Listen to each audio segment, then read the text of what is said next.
She was only in 21A, until the final words reached her, "You're the pilot now." The seatbelt sign flickered on, but no one paid attention. Flight 417 from Dubai to London had been smooth for 6 hours, until the sky began to growl. Turbulence punched through the cabin, and trays of untouched meals trembled like nervous hands. In C-21A, Elena Ward, a 27-year-old aerospace engineer, looked out the window. She wasn't afraid, just alert.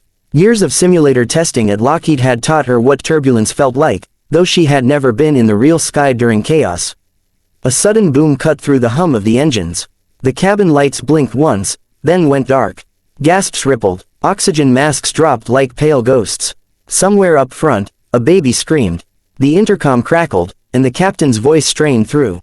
Greater than, "Ladies and gentlemen, stand by, we've lost hydraulic pressure, manual control." Static swallowed the rest. The aircraft jolted, tilting sharply to the left. Luggage spilled from overhead bins. A man in business class shouted a prayer. Elena's training brain kicked in, angle of attack, airspeed, pitch stabilization. She gripped the armrest, thinking it's not a stall yet, not yet. Then came the unmistakable sound, a pop, deep and final.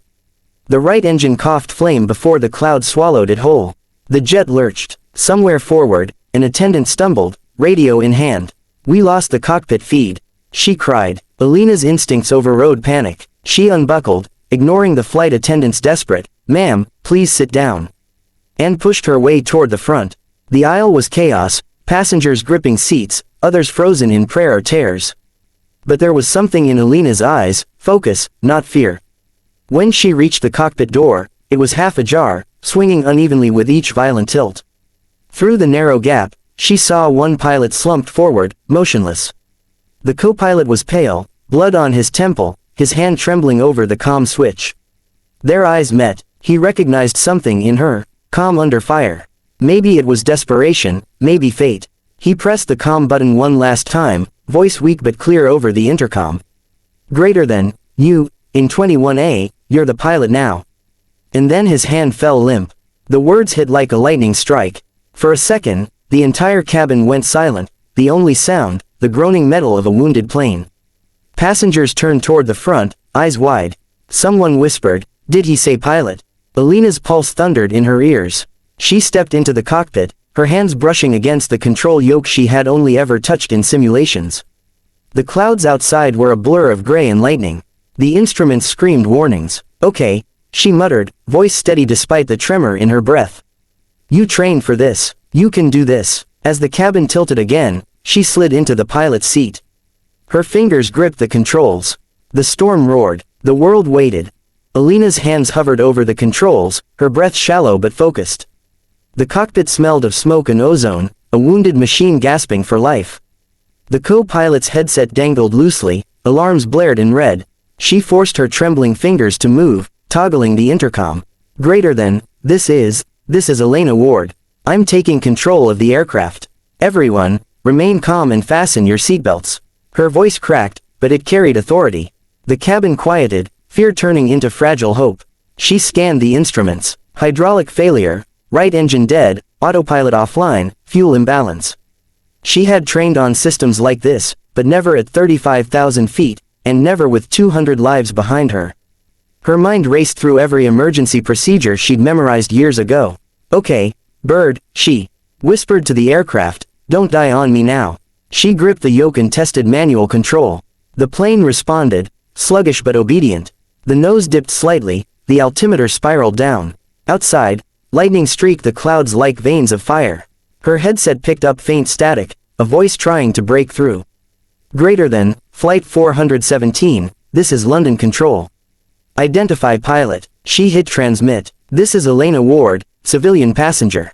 I have limited flight experience, aircraft systems compromised, request immediate vectors for emergency landing."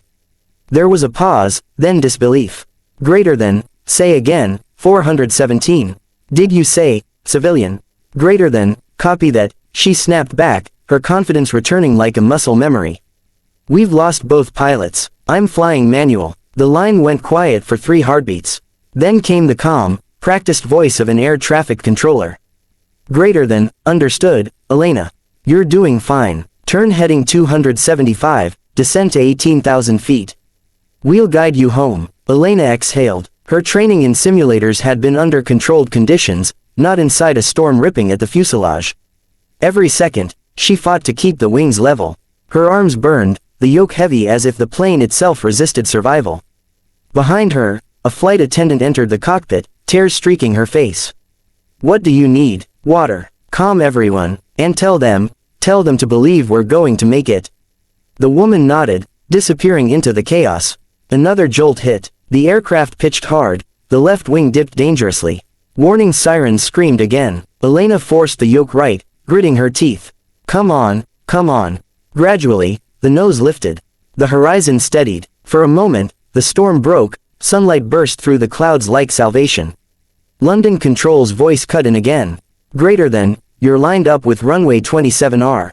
You're clear to descend." Elena's eyes glistened. "Copy, Control." Her voice softened. "Let's finish this." As the city lights appeared below the clouds, the passengers behind her held hands, silent.